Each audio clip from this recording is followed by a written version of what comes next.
Tonight, let's go back to more than 1700 years ago in the age of the unconquered, when you would have written off all identity, abandoned all secular definition, wealth, status, connections, even an unknown name.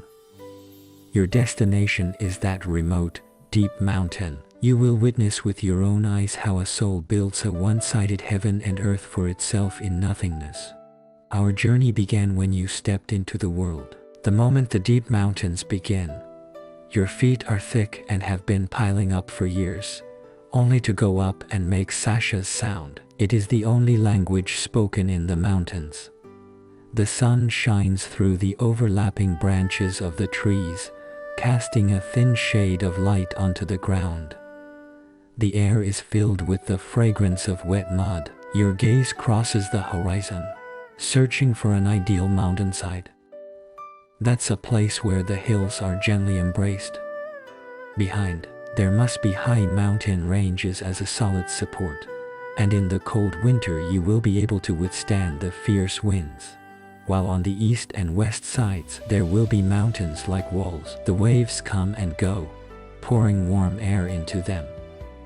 It is only in such places that the wind can gather up the natural vibrations. Firstly, the orientation of the house is also crucial, and it must be north-south, facing the open valley, which is not nonsense.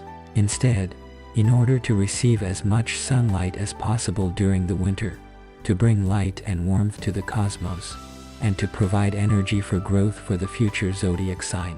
Of course, there is also the water source, which must be close enough to make it convenient for you to use, but not too close, so as not to be overwhelmed by spring and summer. Invasion of the mountains. You bow down and examine the grass at your feet. Whether their scenery is silently telling the story of this land. Vitality. You will also notice the traces of the neighborhood, where the deer language is often spoken, which is usually considered to be a place of prosperity, because these creatures have an innate sensitivity to the atmosphere of the environment. Your search is not only for human geographical interaction, but also for anomalies. The silent exchange with all the living beings of this place. You know in your heart that the treasure you seek is, in the eyes of a farmer, perhaps too poor and unable to work.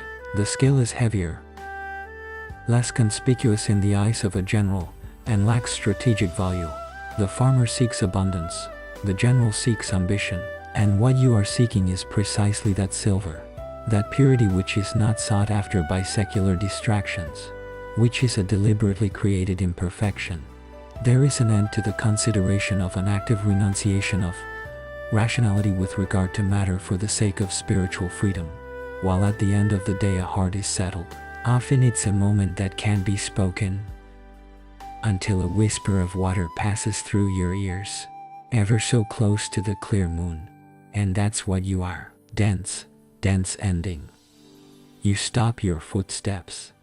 Right in front of you is an ideal location, leaning against the hillside, sloping. In the distance, the stream flows. You follow the sound of the hidden water. The leaves of the pearl hang loose, and the air becomes cooler and wetter. The sound gets clearer and clearer, and eventually, you find it under a rock wall filled with asphalt, which isn't a magnificent waterfall. It's just a stream.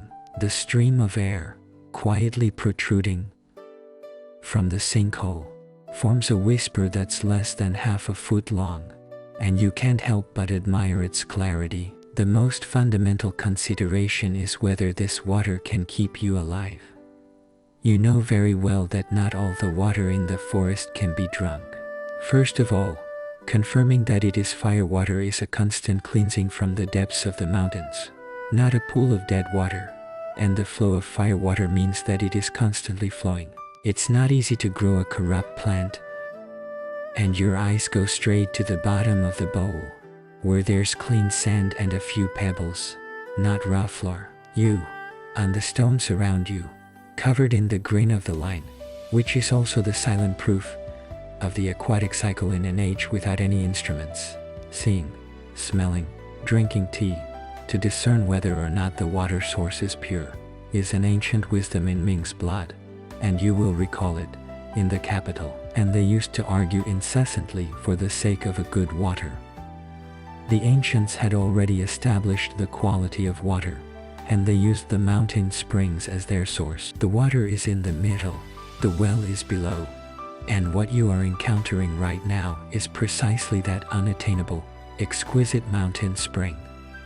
Those poets need the long journey of the servants, the shot, carefully waved with a special instrument, and you, at this moment, can only think of the whole source in the civilized world. It is a resource that needs to be transported, processed and endowed with cultural value. And in the mountains, water returns to its most genuine face, the maintenance of life. You jump down, slowly stretch out your hands, gently shake a bucket of water, freeze-dried, instantly pierce through the long-necked skin, and let yourself go. With a shudder, you put it close to your lips and breathed it in gently. A clear, sweet flavor melted through the snake, carrying a slightly rocky mineral breath. The taste is so pure that you can instantly understand the good and the bad that the Tao family says. He does everything without arguing, with the most humble gesture. Give the most generous gift. This mouthful of water will soothe your thirsty throat, and even more so your throat that is unable to breathe because of the road ahead. The swinging heart has settled down completely. It's like a promise from a mountain god, an unspoken acceptance. It's telling you that you can stop again. 16. With the water source as the center of the camp, your eyes begin to turn to the surrounding forest. Building a hut is the most pressing task of the moment, and the forest is your only arsenal.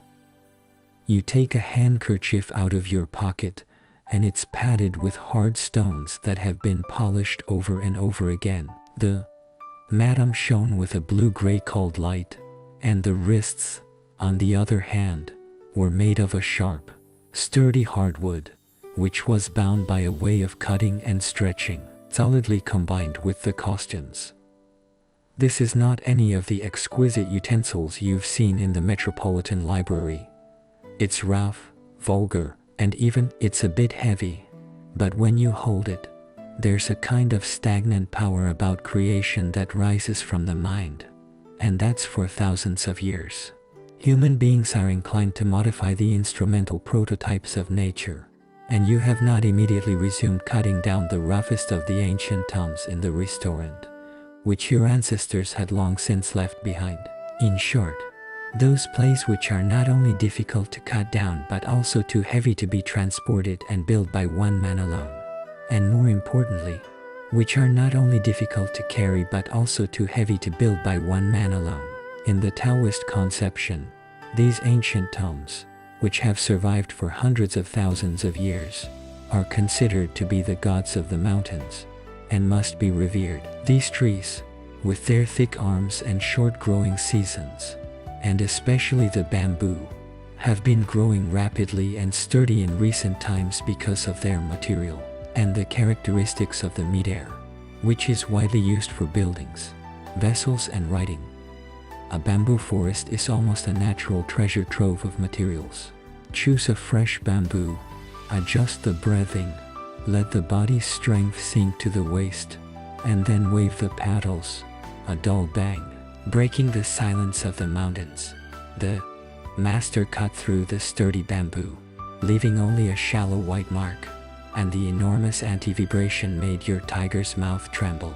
Well, that's a whole different scene from the one you're imagining unfolding. And that's what you're experiencing in person, without the sharp iron horses. What hardship and patience is contained behind the wooden words? You have no patience, but adjust the angle, each time cutting to the same place. This repeated labor, pulling you from a single-minded poet back to a creator focused on the present. The sweat soaked your clothes, your hands. The walls begin to itchy, but the thoughts in your heart are emptied with each recovery. And finally, with a crisp ringing, the bamboo, after a moment's shaking, slowly fell to the ground.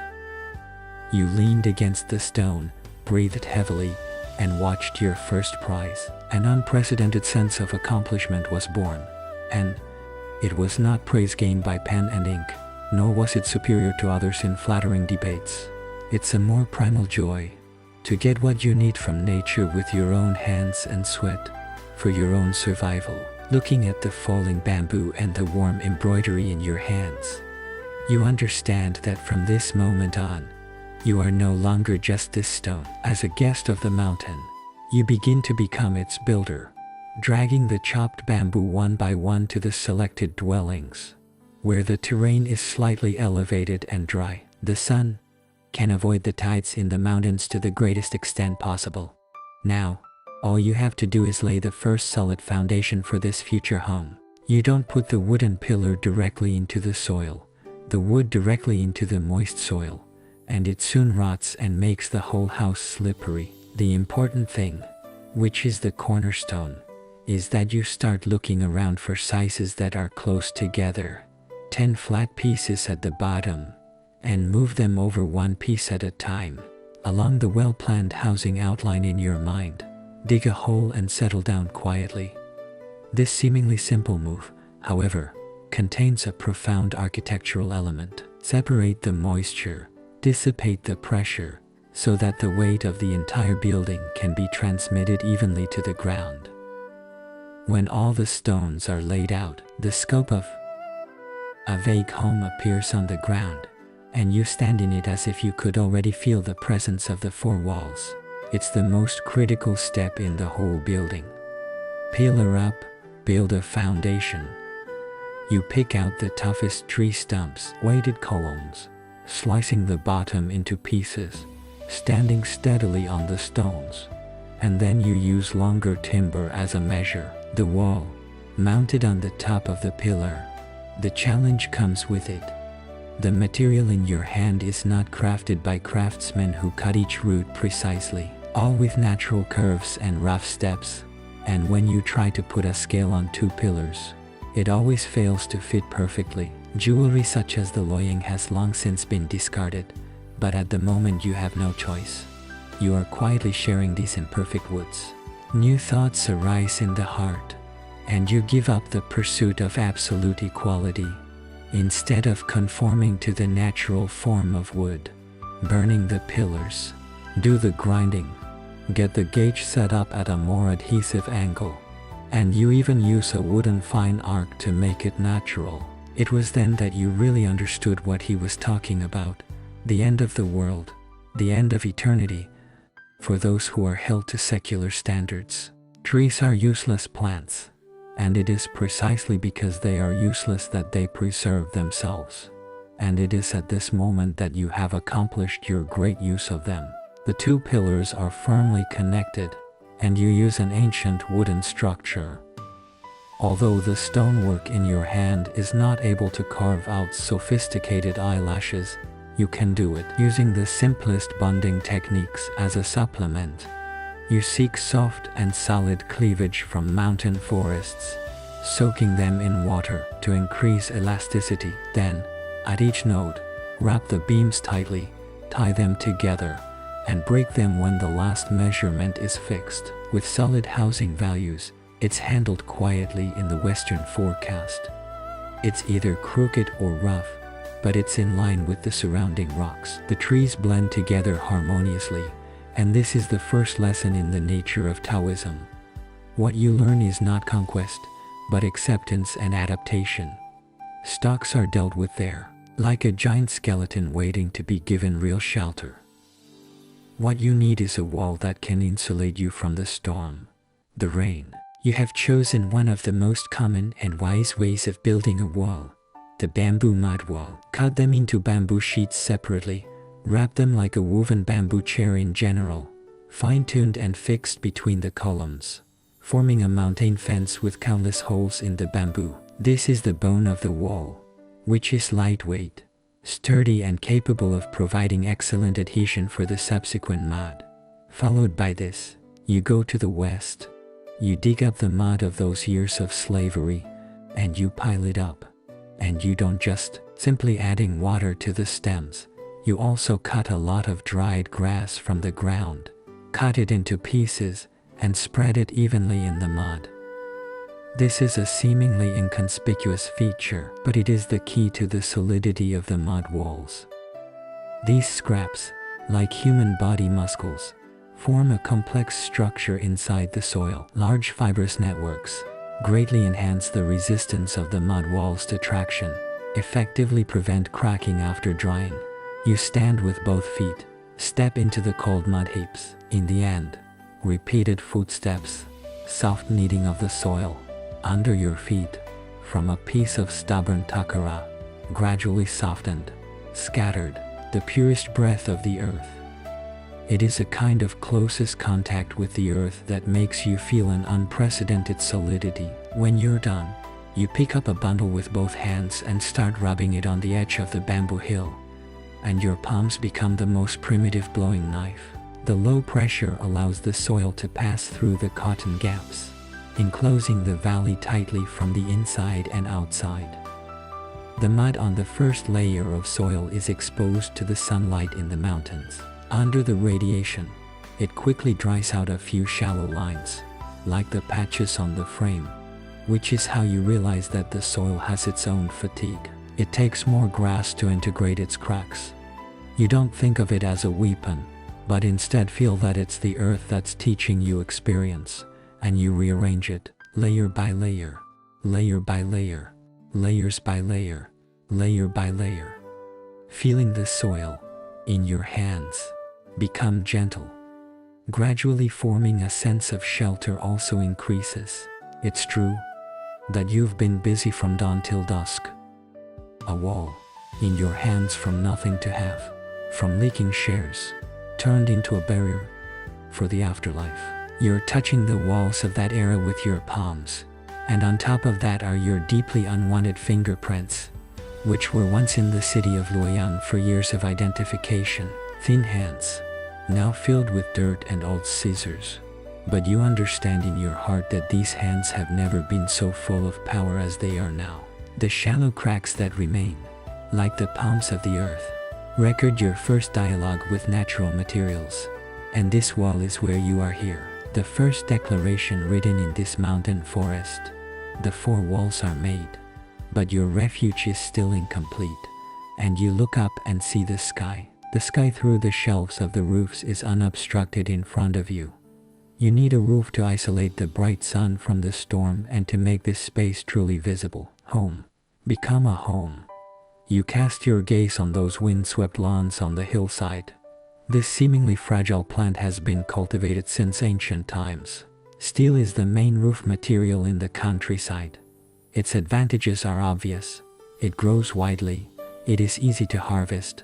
The soil is lightweight, and it does not give the woods below. The structure brings with it an exaggerated pressure, and more importantly, there are many tiny mid-air pipes inside the dried straw, causing it to be exposed to heat and rain. In terms of waterproofing, there is an unexpectedly excellent effect.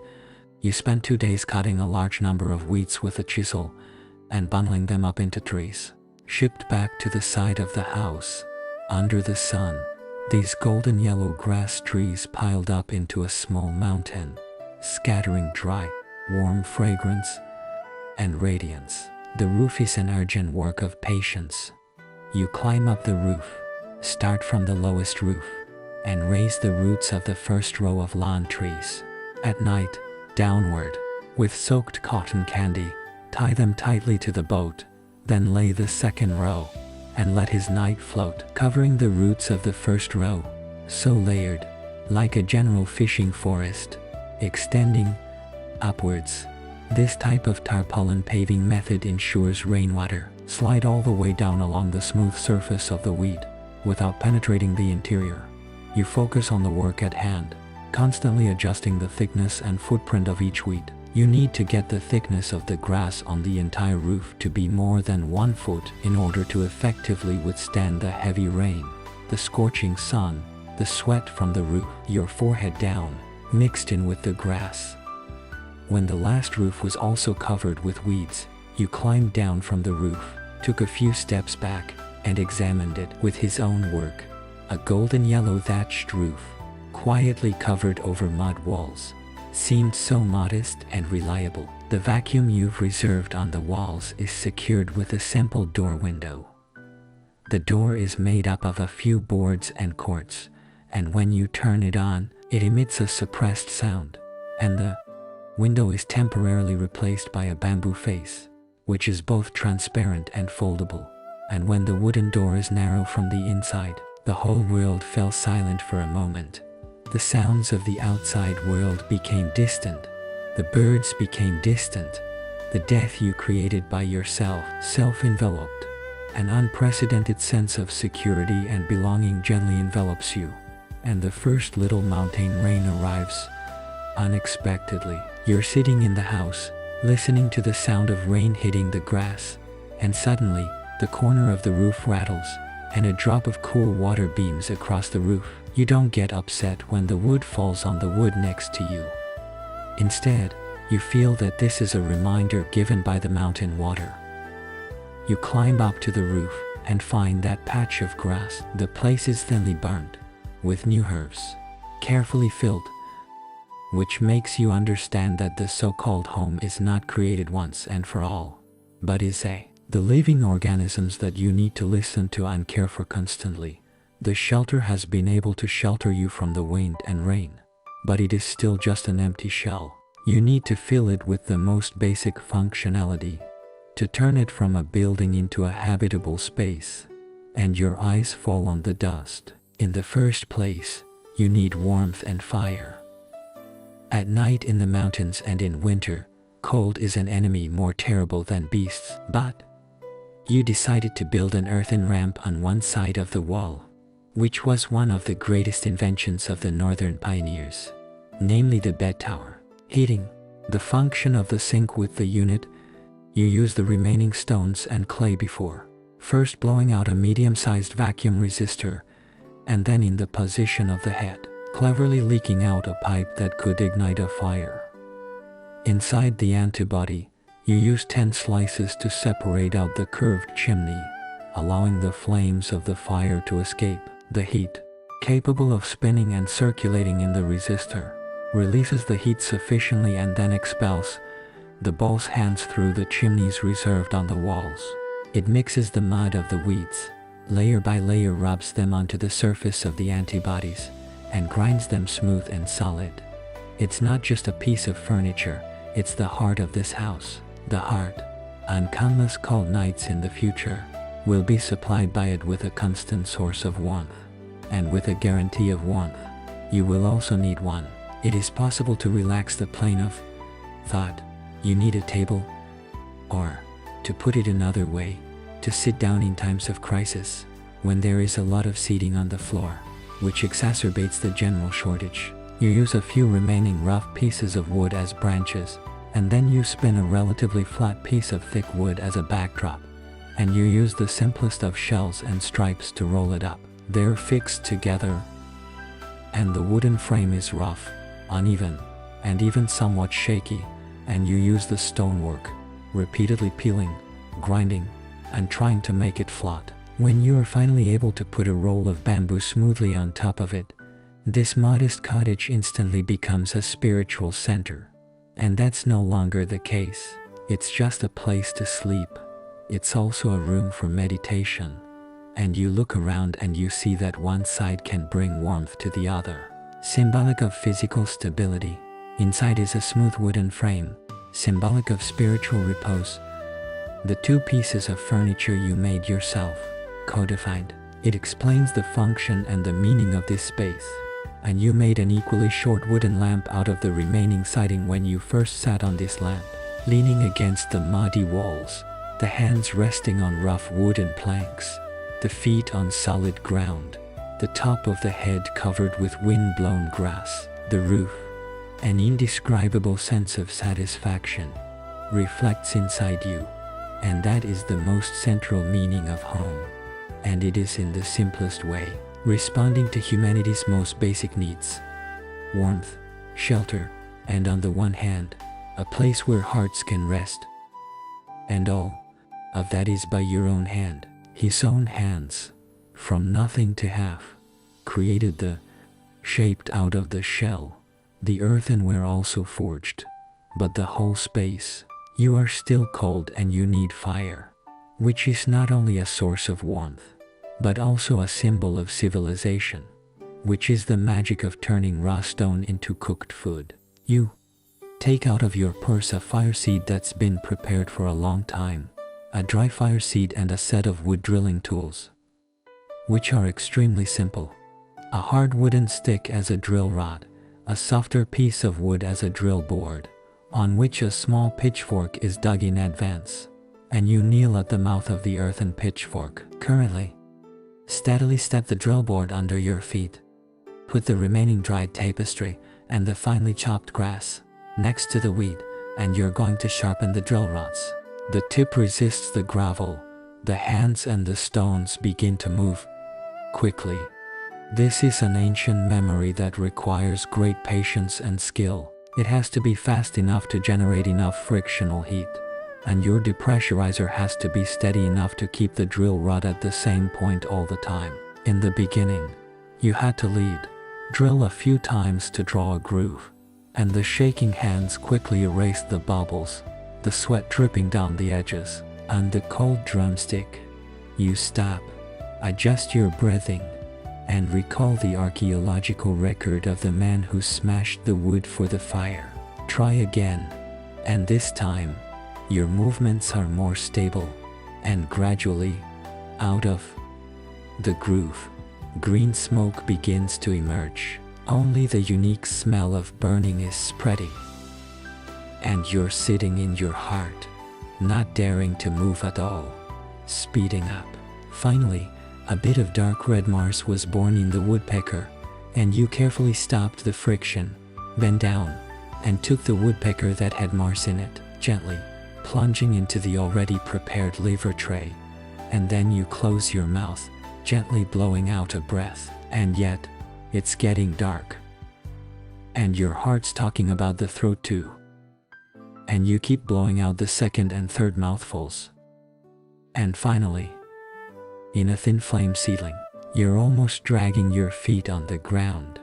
You've succeeded. You've brought light to this house in the most primitive way. Don't hesitate. Immediately send the burnt tapestry into the furnace, the already prepared small branches in the field, and the fire seedlings make the wood grow bigger. The noise of the pipes, the warm pink firelight shone for the first time on the mud walls, dissipating the shadows and moisture of the corners. The whole cottage, as it were, not at this moment, was injected into the soul, came alive. The only braggadocio you brought with you on your solemn vacation, a rough peach cobbler added to it hot spring water.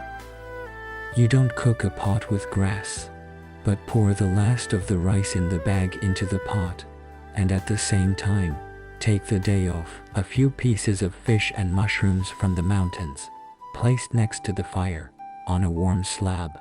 Let the heat of the flames slowly roast them. When the smell of rice, the fragrance of roasted mountains and the fragrance of mushrooms permeate this small space, you've prepared this first official meal for yourself, and you're waving your hand with a chisel, the rice with a little bit of soup, on the roasted outer skin, the delicate mountains, when the rough grain of corn is mixed with the mud, when the breeze of the mountains hangs in your mouth, a sense of long-forgotten sobriety brushes over your stomach, sweeping your thoughts and rushing back into the city of Luoyang. The lavish banquets, the gates of memory wide open, and it's as if you're back in the hall of that sculpted cave, wearing layered skirts. Be careful every step of the way, afraid of losing the civil air. The air is not filled with the smell of food, rather, it is a stifling sweetness, intertwined with incense, alcohol and fat, and emitted onto the surface by the sculptor. The wine is topped with roasted, oiled, fattened sheep, cooked, rotting milkshakes, and the wine is often topped with ice-cold broth. But it has long since ceased to be a drink of thirst and has become a prize for each other's boasting. And meat is no longer the food of the fruit, but of the master. Women boast of the capital, of Gadi Bing Pumbedu, and you recall yourself raising a glass of wine countless times, with a blurred and similar smile on one face. The high tide of banquets is always those endless love affairs, where the nobles wave their hands in the dust, waving their white hands. The throne, surrounded by what is and what is not, by fame and fame, by these philosophers of the right and the left, unleashed a rhetorical confrontation, which led to the introduction of the strongholds, the temples. I'm the pearl of great price, and yet you often feel an ancient emptiness. These debates with those outside the window, people who are always struggling to survive, as if separated in two very different worlds. You're tired of that kind of life, tired of the constraints under the wardrobe, tired of the post-smile frenzy, and even more tired of the kind of mind-numbing, non-stop show where you feel like you're not living, rather than being on a huge stage, or in someone else's mouth, or in secular judgment.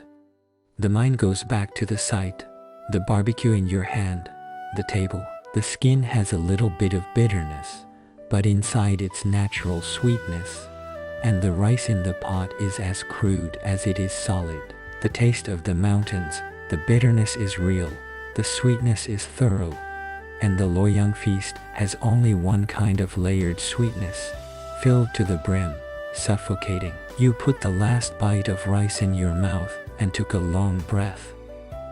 The flames in the fire pit were quietly dancing. This meal made you feel good, but you have made one thing absolutely clear.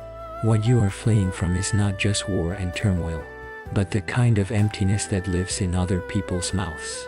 It is precisely in order to find out a simple truth that the grain in the pocket has been satisfied, and although the mountains are generous, they can provide wild fruit with honeycomb. But you know very well that a stable and reliable source of food is the cornerstone of long-term settlement. You need a piece of land that belongs to you, heading towards the sunny slope next to the cottage, where the weeds are sprouting, the roots are falling, and the ground is covered with clothes, big and small. Opening will be another hard work you'll have to do after building the house. You don't have iron-plated tiles, only the inside and outside of the house, a handy stone axe, as well as a hardwood stick roasted on fire as a digging tool. You bend down and start pulling out the last ones with your hands. Solid grass roots, painstakingly cutting off deep-seated pieces of stone with a stick, and then cutting off tangled tree roots with a stone axe. This is a type of log that is stronger than a log. Examine the work of patience. Your fingers are crushed by rough stones, and your waist is aching from the long bends. It's as if a sleeping giant is filled with resistance to your arrival, and you have to put in a tremendous amount of effort every time you dig up a small piece of land. In this process, your relationship with the soil is no longer one of poetry and priority under the patronage of the poet, but of farmers and land. First, the most primitive resolutions and dialogues. You begin to understand why the ancients designed the gods of the land to be so important. Because every inch of arable land is hard to come by, and after days of hard work, a half-acre of paddy fields are laid out evenly in front of you. A wooden stick crawls out of a shallow ditch on loose ground, then carefully pulls those out of the cloth that's been preserved. Right, precious seeds. What you have chosen is not to read the delicate recipes on the tables of wealthy families, but the crops that are best suited to the mountainous environment and are most resistant to drought. In prehistoric times, they were the most important staple food in the north. They were the representatives of the Jiangsan design of the Middle Ages. The demands are not high, the vitality is strong, and you sprinkle these golden yellow fine particles evenly into the soil, then cover them gently with clay. A few days later, when you came to the plate again, you were surprised to see that a certain delicate green had been firmly drilled into the ground, and you stooped down. You can almost hear the sound of them growing. However, the joy didn't last long. In the morning, you see a few colorful sparrows. I'm guessing you're jumping around cheerfully. looking down, staring at those newly broken teeth, in exchange for a piece of land in your own home in Luoyang. The housekeeper had already ordered the nets to be set up and brought them to a standstill. You watched in silence and did not get up to stand still. You are the sole owner of the land. You are only a descendant. These mountain goats were originally the inhabitants of this place. If you smile at them, it may be that they were given to you, charity owner's rent. You go back to the shed, get more seeds, replant them where they came from, and you learn to sprinkle a little more each time. Thank you, partly for yourself, partly for your neighbors in the mountains. And this is the second lesson you've learned from this land, living with everything. Listen. It's also the wisest planning and hope for future meals, the hope that the dishes bring food, but your table is still slightly monotonous. More importantly, the whole valley is too quiet, and besides the sound of the wind and the sound of the water, only your own breathing, you need some more vital accompaniment. Some of the creatures that can bring smoke. You look at the chicken, which has been the most important part of agricultural civilization since time immemorial. One of the important ingredients is that they not only provide a steady diet of meat and eggs, enriching your protein sources, but more importantly, their nomination. It is a symbol of human smoke and livelihood, and you do not possess ready-made specimens that you need to acquire through exchange. On a sunny morning, you're stranded, picking up precious herbs that were sun-dried a few days ago, and walking down the mountain road to the world beneath the mountains. You didn't go into the village. You were just at the crossroads, waiting for the mountaineers who were also going into the mountains to collect medicine or cut firewood. The herd, exchanged from a simple-minded farmer for 2 roosters and a feathered rooster, when you're programmed with sugar strips. A wonderful feeling arises when the cage opens and they feel the fog. You are no longer a complete seeker. You begin to use your knowledge with the cage, involved in the oldest exchange law of the land. You use the remaining bamboo and wood sticks to roll out a small piece of empty land next to the vegetable patch and beat it for them. He built a simple henhouse and turned it from bamboo into a half-sized beehive. When you put the 3 chickens in it, they were a little surprised at first, panicked, but soon began to lower their heads and stare at the grasshoppers on the ground, which brought a whole new voice to this quiet land, shouting and giggling, attacking the occasional nomination of a high-pitched voice, making this lonely cottage instantly angry at home. The next morning, you weren't awakened by the light of day, but opened your eyes in a clear, loud roar. And that sound went through the dust, crawling through the mountains, with an indisputable vitality, proclaiming the beginning of a new day. You push open the door and see that the rooster is hoisting its head. The hen stood proudly on the embankment, proudly touring its grounds. You laughed. That voice was what you longed to get rid of in the city of Luoyang. It belongs to the noise of the mundane world. But right now, in this endless solitude, it's become the most listened to music, and it makes you feel like you're on top of the world. You're not alone in the world.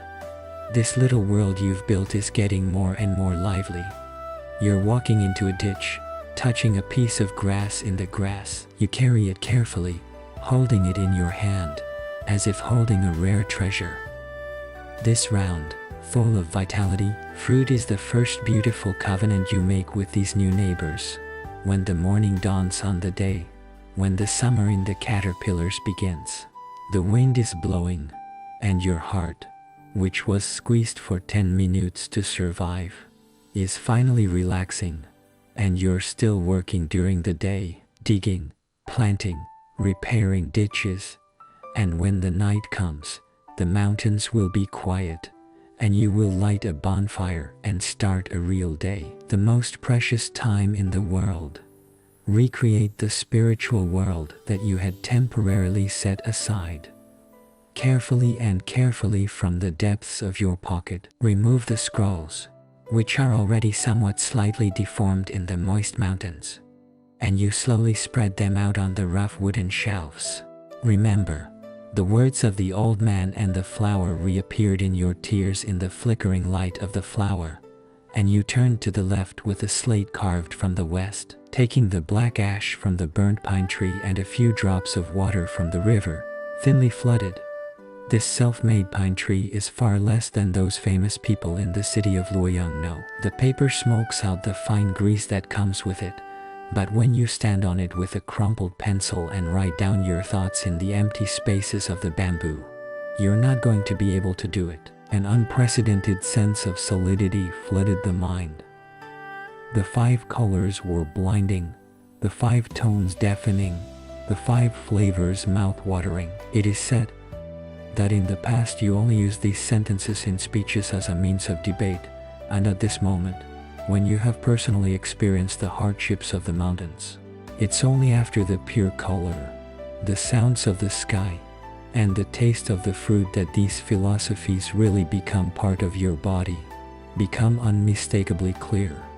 Sometimes, when the text is a bit dull and can't fully carry the thoughts in your mind, you carve a chessboard with charcoal on the other side of the wooden case, chess, picking up black, white, and 2 colored pebbles from the west, playing chess against themselves. Left hand for the mountains, right hand for the water. Movement varies, and the square between is no longer a confrontation for the victorious, but more like a conversation with another one of your own. You look at it, the startup rotation on the chessboard, as if seeing the first half of one's life with the second half of one's life. When the mind turns, it's hard to get rid of the exhaustion. When neither the text nor the chessboard can be fully interpreted, you'll pop out of the corner with that violin that's been following you all the way. It can pursue the sophistication of law enforcement and the splendor of music. In the morning, you sit in front of the cottage, letting the fog devour your robe. The sound of the flute blends with the sound of the moving dust and the sound of the birds in the woods. The moon and the night, the moon and the night, the moon and the moon, the moon and the moon. Blowing the harp, playing the most vulgar tones. The sound of the harp echoes the roar of the wind blowing through the pine forest. You finally understand that reading this book, no, the recital and the piano, in the city of Luoyang, were the luxurious pastimes of the nobles. And here, in this modest cottage, it returns to the most genuine face, becomes your dialogue with the heavens and the earth, takes care of the inner practice. Your life is settled between work and practice. This delicate balance. The crops in the vegetable basket provide the staple food, the chickens bring the eggs, and the mountain forests generously contribute wild fruit and honey. You're used to the most genuine flavor of food, the sweetness of rice, the bitterness of vegetables, the dryness of goodness. The body, on the other hand, begins to express a hidden longing, which is a longing for flavor. And you know very well that salt is not good for life. It is simply a seasoning. It is an essential substance for maintaining physical fitness. In antiquity, salt, especially pure salt, was an important strategic commodity. Its production is linked to trafficking. It is often associated with sub-monopolies. The prices are high, and in Luoyang you never feel old and precious. It is just a dish on the table. It exists as a matter of course. And it is only at this moment, when you are far from human smoke, that you genuinely feel its scarcity and its preciousness, and that you cannot speak for yourself. Just expect occasional interactions with the outdoors, and every 10 days and a half, you'll be wearing some sun-dried mushrooms or woven lawn chairs. You come to that familiar downhill trail, wait for that occasionally passing jove. Your exchange, without any bargaining. You hand over your stuff, and he carefully squeezes out of the coarse cloth pocket he's carrying with him a little coarse gray-white rug, wrapped in a large leafy package, handed to you, which was also wrapped in black cloth. Far from the experience of Snow White in the capital. As far as you're concerned, it weighs like 1,000 pounds, and you take this piece of leaf wrapped in salt, and you take it back to the vault as a treasure, and you store it in a dry pot. You never use it lightly. and you only use your fingers when you feel extremely tired, or when you catch a small fish that needs to be scratched off. It's so spicy, and it's so evenly sprinkled on the food, and when that long-forgotten flavor melts on the tip of the tongue, it's as if a warm stream instantly reaches it. The original, bland, unusual grilled fish instantly became unparalleled in flavor. A bowl of ordinary vegetable soup also became unparalleled in taste. Pure. This tiny speck of salt, like a key, awakens the soul hidden in the food, and also awakens the vitality deep in your body. Every time you taste this flavorful food, you generate a whole new understanding of the word luxury. It is no longer those fancy carriages in the city of Luoyang, gorgeous toys. Luxury is what you get after a long wait, with hard work, that can make life glow again. You look at the only little bit of roughness in the pottery.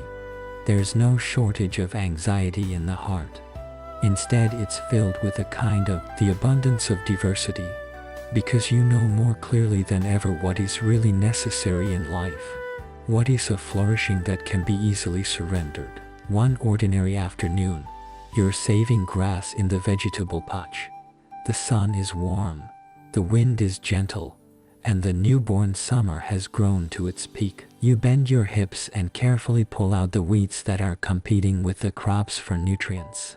With your fingers stuck in the wet mud, you lift up your eyes and look at the green chair in front of you, hand-picked and hand-planted, one that had been repeatedly debated and argued over by the nobles on the Luoyang throne. The red-faced words emerge unmistakably in your mind. Nature. In those magnificent halls, nature is an extremely overwhelming, high and exquisite concept. Some people think that nature is useless, that free-spirited children do not obey the law.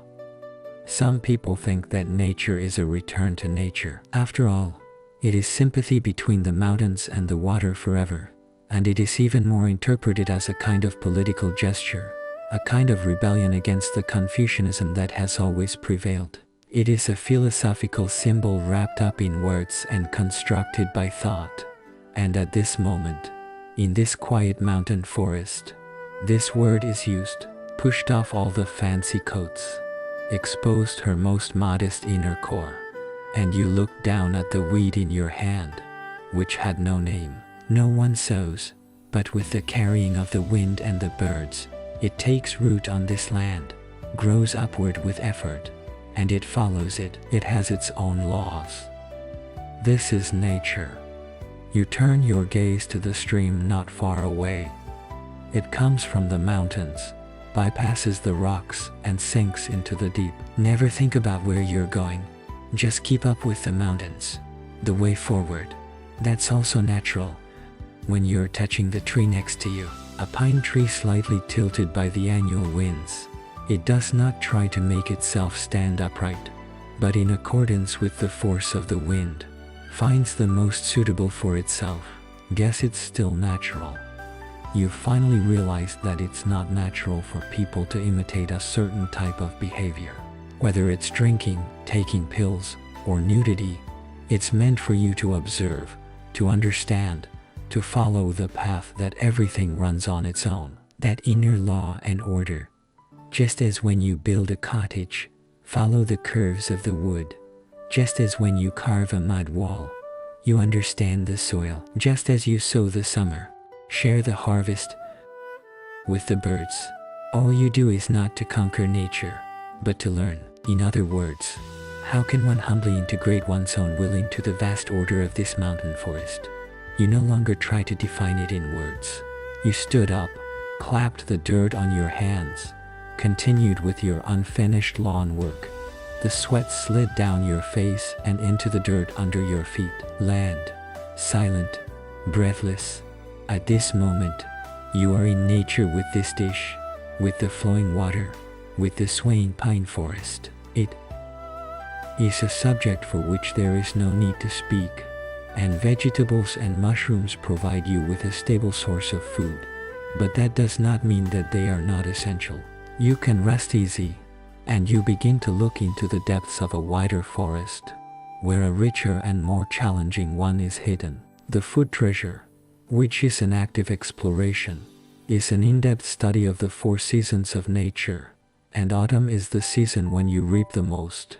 You'll be searching carefully under the pine trees for those pine towers that have been blown down by the wind, and you'll need 10 pieces to patiently tear them apart in order to get your hands on them. It contains small, oil-rich pine trees. This is an excellent energy supplement. You will also learn how to dig under the oak trees with the help of a mountain rat. The hidden fragrance.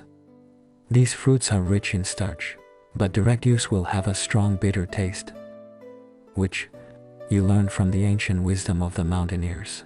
They must be repeatedly soaked, boiled, and, after the removal of tannic acid, ground into powder in order to be used as a supplement to the food, giving you an understanding of food that no longer stops at simple fruit. It becomes a refined craft that requires observation, practice, and patience. Before the winter arrives, you'll also notice the red berries hanging from the branches, which look extra attractive in the thick woods. But you're also well aware that the thinner the berries, the more likely they are to grow. The more dangerous things are hidden, the more likely it is that an ancient legend of the divine farm will emerge in your mind, which is not a myth. It is a system of knowledge that is innumerable, primitive, and exchanged for life. You, too, were once curious to taste the wild fruit of a colorful mouth that fires bitterness and paralysis. Secondly, it reminds you of the plant's boundaries and warnings. And from then on you no longer trust your own eyes, but learn more reliable methods of discernment. You begin to observe the birds' eating habits carefully.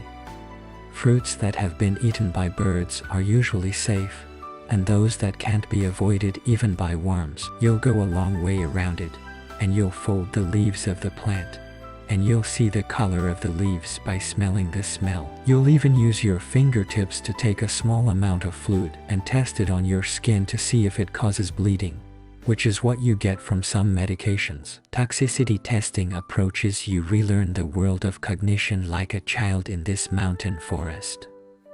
Your knowledge is no longer limited, derived solely from the text on the manuscript, more so from every taste of the mouth, every careful observation, every close encounter with nature. This wisdom, gained by dealing directly with nature, is far more profound than the knowledge contained in books. It concerns life and death, and therefore, it gives you a deeper reverence and gratitude for this mountain forest. The autumn wind rises, blows the forest in the valley, and also blows the forest in the valley. You're picking the summer. The air is getting dry and cool, and you know, the busiest and most critical time of the year has come. Make adequate preparations for the coming winter. Use a chisel to cut off the dried up bone fragments and bundle them up and pack them back in front of the hut. Carefully sunbathing.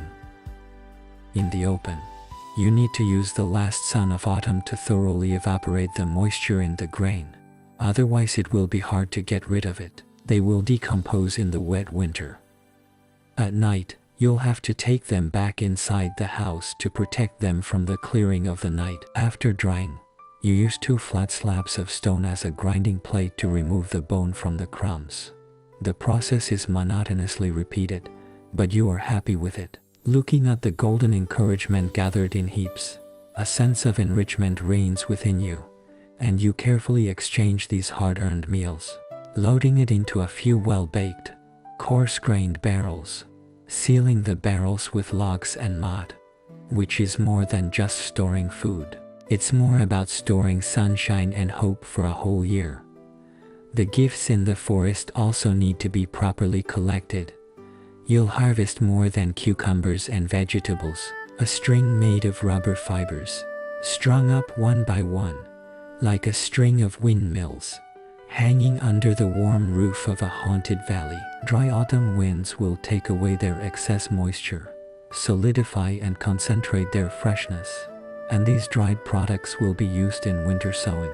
Re-release the taste of the mountainous countryside. Even wiser is the construction of the basement. You dug a half-deep basement in a shady corner next to the cottage. The four walls of the basement, you made a simple fortification with 10 pieces, and the bottom was covered with thick, dried grass. It allows you to store those foods that are not easily dried by the wind, such as cereals, which are edible, excellent places where the earth's crust takes advantage of the earth's own moisture. The characteristics of warmth and coolness provide a temperate, moist natural refrigerator for food. Every time you bend your waist, every time you tighten, every time you move, participation is all about having a serious dialogue with time.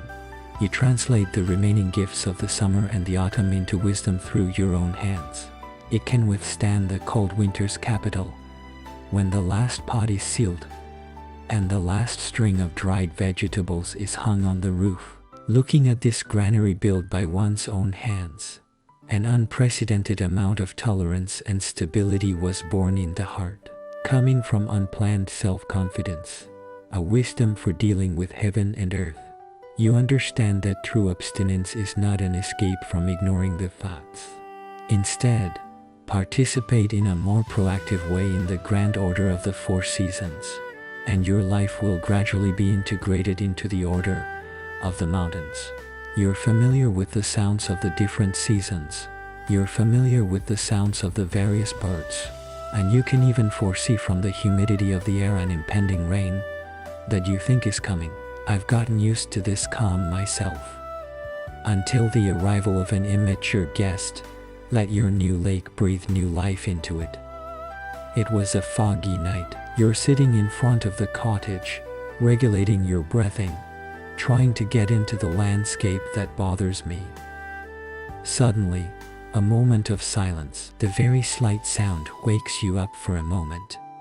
You slowly open your eyes and look around, and you're in the nearby mausoleum. He was standing there quietly, his skin as bright as autumn leaves, with a pair of beautiful, split feet on top of his head, like a beautifully carved piece of art. His forehead is slightly raised, his posture is elegant, and the thing that most impresses you are his eyes, clear, moist, clear, as if it contained the tranquility and mystery of the whole forest. As he looked at you, so did you. A few steps away, quietly staring at each other, time seemed to have solidified in this moment, and you didn't get up, and you didn't make any moves to try to get closer or to draw back. You merely responded to his gaze with an uninterrupted presence, and a strange feeling arose in your heart that this was not a trial between the hunter and the prey, but neither is the confrontation between man and beast, which is an equal exchange that transcends species boundaries. And in his eyes you are perhaps not alone. You're just a neighbor in this forest, one that won't be a threat to him. And likewise, in your eyes, he's no longer a deer in the headlights in the history books, the symbol of power in the park, or the true sparkle in the garden of the rich man's home. He is himself, a living, belonging to this mountain forest. He stared at you for a long time, seeming to confirm your innocence.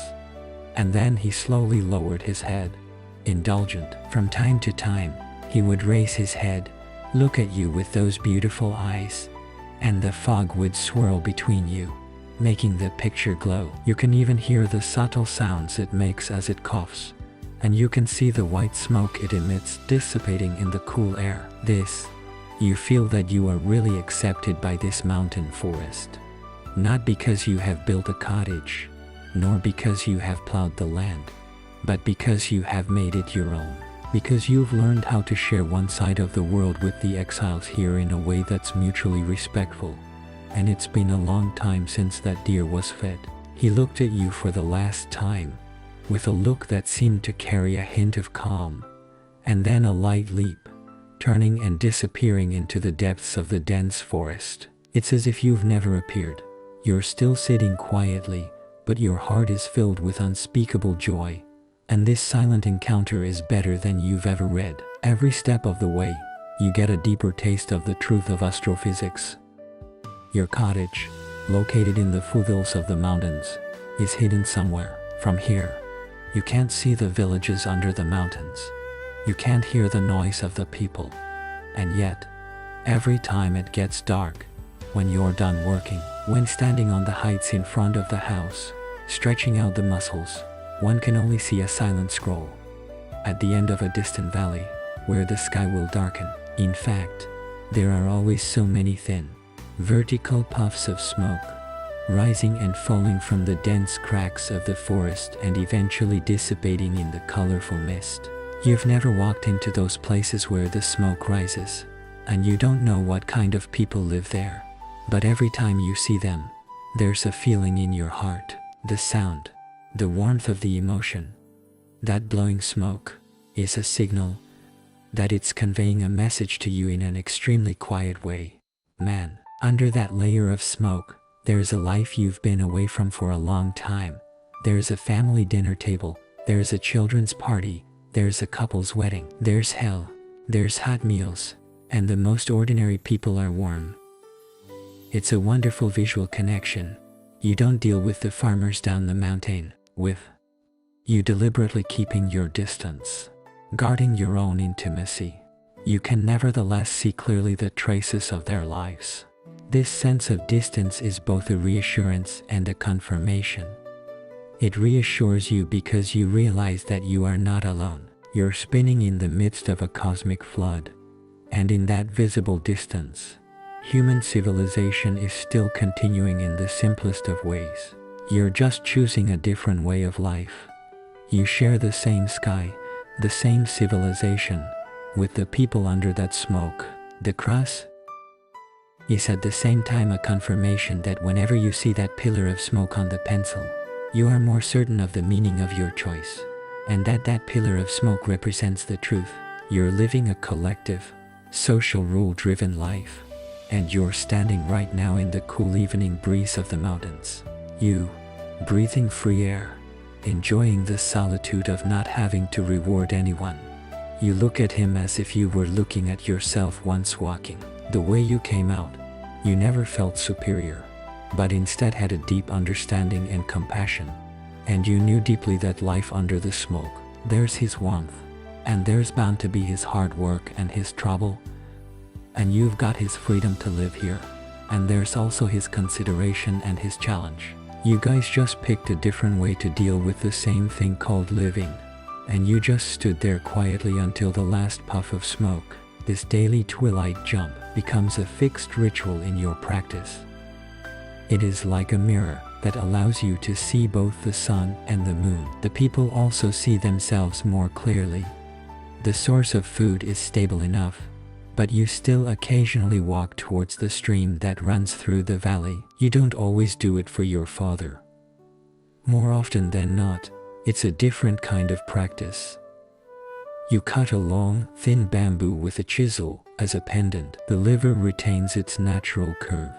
Holding the hand has a warm texture, manifested by the use of several soft fibers of bark. Black, after being repeatedly whipped, soaked, and sun-dried. Handmade, it is perhaps less delicate than silk, but it is revealing enough. The clever thing is the hanger, where you find a piece of skeleton that was left behind by the hunters, and patiently grind it with a hard stone, a curve with a dial, a whole set of fishing gear. Rough, the recipe, but it coalesces your understanding of the material with all the patience. You're not hanging out every day, aiming for fame and fortune, and you're not wearing this set of tools until the afternoon when the sun is shining, and you're coming to the rock you've known for a long time on the west side. You sat down on the stone, and with the shadow of the stone, you gently stirred the bamboo stalks, and poured the grain into the clear flowing water. Following that simple float on the surface of the water, your gaze falls more on the water itself.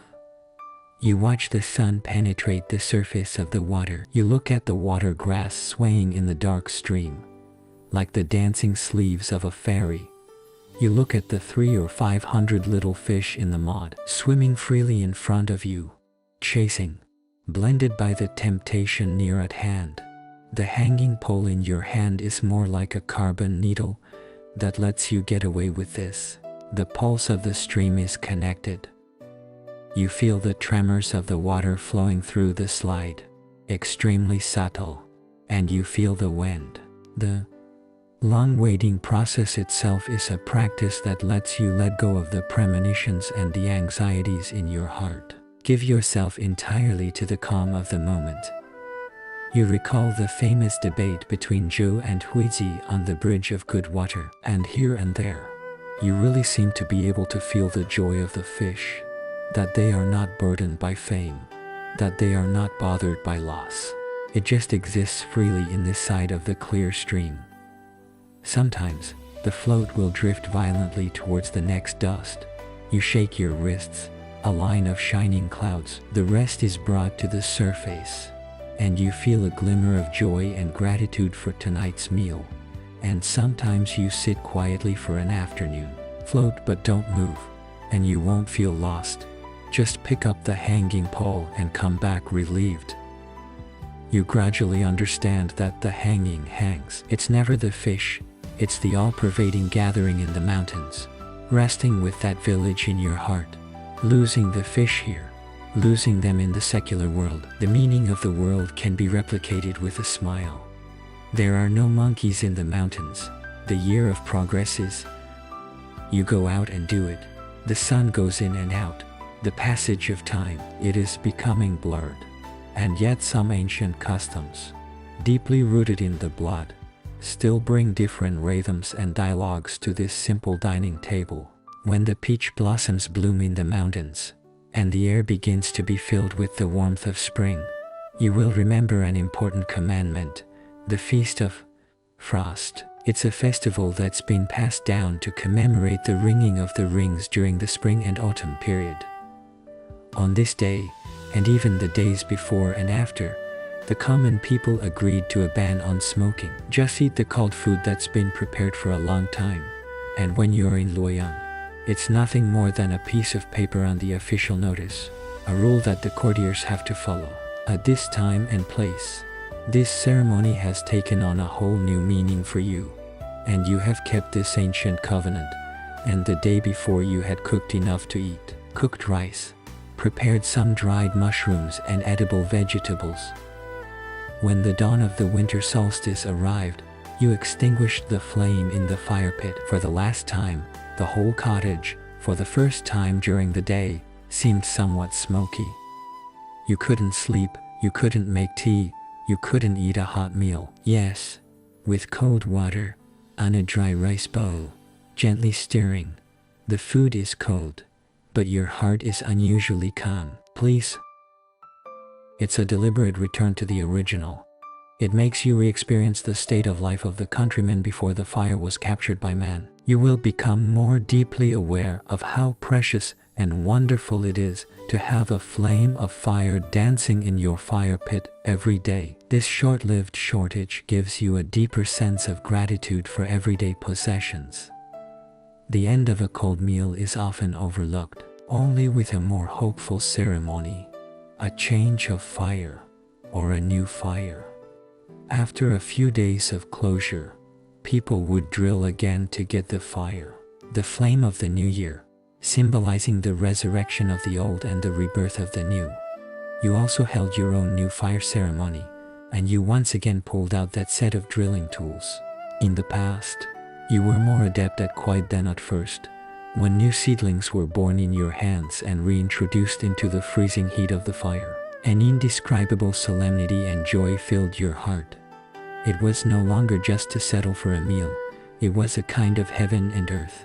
You extinguished the old fire to bid farewell to the dust and smoke of winter. You light the new fire to welcome the new spring's uplift and hope. You put the pot on the new fire, cook a pot of hot vegetable soup. And when the first hot soup slips into your stomach, dissipating the coldness of the day, you feel as if you've been awakened from your slumber with this mountain forest, and you've gained a whole new life. This ancient decree gives you a profound sense that the ceremony is not a transliteration. It is a coordinate engraved by human beings for invisible time. It's the wisdom that makes plain living profound and meaningful. One meal at a time is the cornerstone of your survival. But life always needs something beyond that, a sense of ceremony to meet the needs. After a sunny afternoon, after a hard day's work, with a gentle breeze, a long-forgotten thought rises in your mind. Drinking tea in the off-season. Tea is gradually shifting from a medicinal or thirst-relieving beverage in the Basra region to the poetic class, the pursuit of an elegant, flirtatious medium, which you miss, is not the repetitive courtesies on the Loyang tea seat and the boasting of the nobles. And when it's just the teapot entrance, that moment that's hostile to the freshness and subtlety of the new god, you can't possess the fairy tale tea cake from the land of fame. But this generous mountain forest offers you another possibility. You have read in some ancient texts that there are many wild tea trees in the mountains. They are the ancestors of all those who cultivate tea trees, which may taste rude but contain the most primitive essence. You begin to learn in the mountains, mysterious. Do you remember what it looked like in the book? The edges of the leaves were covered with tiny scales. The leaves were smooth and shone brightly in the sun. You searched for a long time and finally found a few low-growing shrubs on a shady hillside that fit the description. You picked up a few soft leaves and put them in your mouth. The refusal, the fresh bitterness, and the accompanying regret make you confirm that this is the wild tea you're looking for. And you're not greedy. Just carefully picked out some of the finest tooth and leaf, wrapped in a cloth, and brought back to the house. The process of making tea was done with memory and touch. You sculpt the leaves on a faint charcoal fire next to the fire. Slowly roast them to a crisp. Let the excess water evaporate, and then you put them on the fire, on a flat wooden board, repeatedly kneading with the palms of the hands. This process is not only for the formation of the tea, but also for the destruction of the cell walls of the tea. Make it easier to release the flavoring ingredients in the bubble. Finally, dry the soft tea leaves thoroughly and seal them after a few days. You take out a small set of self-made tea leaves, put them in a pot, bite into the clearest mountain spring water, and slowly cook them on the fire. When the surface of the water starts to show tiny particles, when the bubble bursts, you take the train. A blast of tea mixed with the mountain breeze and the aroma of beans, slowly rising with the steam. Throughout the cottage, you pour the boiled tea into a rough pot, holding your hands and feeling the warmth it conveys. Gently blow out the floating sheet and suck in a little bit. It tastes different from any clear tea in your memory. It lacks a few finer points of purity but there's an extra element of primitive mountain air, which is a complex flavor mixed with sunshine, fog, rock, and mud. The vitality of the mind instantly permeates your insensitivity. The subtle bitterness of the tea soup counterbalances your fatigue after work, and the courageous return of the throat brings with it a sense of relief. You're sitting on the doorstep of a cottage, holding a bowl, watching the afternoon sunshine streak across the valley. This bowl is self-made. It gives you the most abundant spiritual enjoyment in the simplest of material conditions. It makes you understand that true luxury is no longer about money. The exquisiteness of the vessel, the repetition of the etiquette, and a heart capable of tasting the extraordinary, the calm and the self-sufficient from the ordinary. It's an ordinary night. You've done all the hard work. You've simply had your dinner, and you haven't lit a match because the weather's gone bad. Warm enough? You're as usual, alone, sitting quietly on the doorstep of the cottage. The moonlight tonight is very nice, a round circle, the moon, spinning in the middle of the sky, like a huge silver plate that has been polished. The clear moonlight slopes down unreservedly, laying a layer like a double for the whole valley. The sound of the wind, the shadows of the trees drawn on the ground, with the night wind swaying gently like a silent dancer. You raise your head, bathing in this shadow. The ears are that long accustomed song. The wind blows across the sea, The sound is like the breath of a mountain river, like the sound of a river, the tides of the sea. This sound was the only consolation for you when you first came to this place. You closed your eyes and drowned yourself completely, and yet, right in the midst of this extreme stillness, some discordant noises begin to come from the depths of your memory. In the beginning, it was just a few vague sighs, like an illusion, but gradually they became clearer. You've heard the battle cry of the soldiers. You've heard the cry of the battle horses before they died. You've heard the roar of a city pool collapsing in the flames, and you've heard the roar of the flames. The peasants cry desperately in their hunger, and those voices were the original reason you chose to retreat, the reason you tried to take advantage of the tranquility of this mountain forest. They were your most profound fear and recollection of that mess of the 8 kings. The mess of the 5 lakes. Countless nights they have awakened you in your sleep, cold and sweaty. But tonight, when you hear them again, your heart beats strangely. You no longer try to resist, no longer try to suppress them with the sound of the trumpet. You just listen quietly, like a bystander. Watching the remnants of these memories flip and crash in your mind, and then, with the night wind, drift away a little bit, fade away, eventually disappearing into the magnificent Song dynasty. You suddenly realize that true peace is not finding an untroubled extraterrestrial paradise. Separate yourself completely from past traumas. Such tranquility is fragile and unstoppable. True tranquility is when you have enough, with a strong enough heart. You can go face to face with the memories that once frightened you, allowing them to pass through your body, but no longer able to shake you apart. What you're running from is a physical mess, and what you're building here is a mental shelter that's capable of accommodating and relieving those traumas. When all the illusions are gone, the world returns again to its original face, leaving only the clear moonlight, with the eternal Sang Tao, in the moment. A sense of joy and freedom that transcends all fears and desires, like a general breach of rights that flows from the depths of your heart into your heart. Take a deep breath, take a breath of fragrant air, and then slowly spit it out. This is the peace you've been longing for. This is the peace you've been searching for in this mountain forest. With your own hands and in your own heart, you have obtained the final proof that you were able to come and go with the spirit of heaven and earth, and that the moonlight is still shining. Song Tao was still singing that old song. You stood up from the doorstep and finally took a look at this piece of land that you had built yourself. The heavens, that modest cottage, that sleepy cottage, the thick fence guarding the grass, all quietly bathed in the moonlight. It seemed so peaceful. Our journey, so far, was over. We followed in your footsteps, starting from the search for a mountain. The sweetness of the water of the first fountain, the warmth of the flame of the first furnace, the solidity of the first meal. We see how you adapt to the curvature of the wood, the coarseness of the soil, the building of a home that can shelter from the wind and rain, and how to pour out the seeds of hope in the wilderness. In the dawn of dawn. Welcome to life's anger. We also went deep into your heart.